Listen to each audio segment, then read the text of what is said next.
श्री विष्णु के छठवें अवतार यानी भगवान परशुराम, जो देवी रेणुका और ऋषि जमदग्नि के पुत्र के रूप में पृथ्वी पर अवतरित हुए। भगवान परशुराम का जन्म भले ही ब्राह्मण कुल में हुआ था, लेकिन व्यवहार से वो क्षत्रिय थे।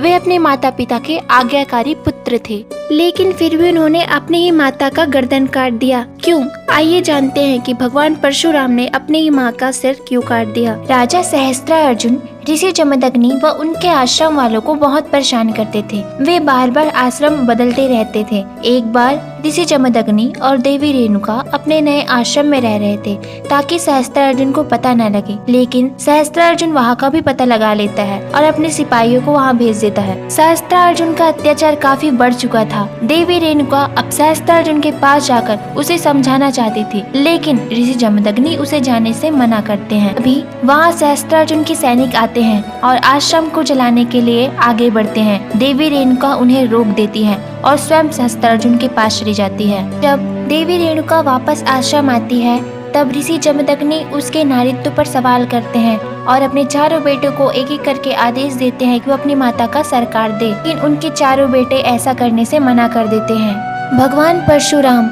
जब कैलाश से वापस आश्रम पहुँचे, तब ऋषि जमदग्नि ने उससे कहा कि तुम्हारे आने की प्रसन्नता तो है मुझे पुत्र, लेकिन मेरे 4 पुत्रों ने मेरे आदेश को नहीं माना, तो मैं अपने 5वें पुत्र यानी तुमसे क्या उम्मीद रखूं। तब भगवान परशुराम ने ऋषि जमदग्नि को वचन दे दिया कि आप जो भी आदेश देंगे उसका मैं बिना प्रश्न पूछे पालन करूंगा। इसके बाद ऋषि जमदग्नि भगवान परशुराम को देवी रेणुका के पास ले गए। भगवान परशुराम अपनी माता से मिलकर बहुत प्रसन्न हुए। साथ में देवी रेणुका भी अपने पुत्र से मिलकर अत्यंत प्रसन्न हुई। तभी ऋषि जमदग्नि ने भगवान परशुराम को कहा कि मेरा ये आदेश है कि तुम अपनी माता का सर काट दो। भगवान परशुराम ये सुनकर आश्चर्यचकित हो गए, लेकिन अब वो वचनबद्ध थे। उन्होंने अपनी परशु निकाली और अपनी माता के पास गए और उनसे कहा कि मुझे क्षमा कर देना माते, और अपनी माता यानी देवी रेणुका का सर धड़ से अलग कर दिया।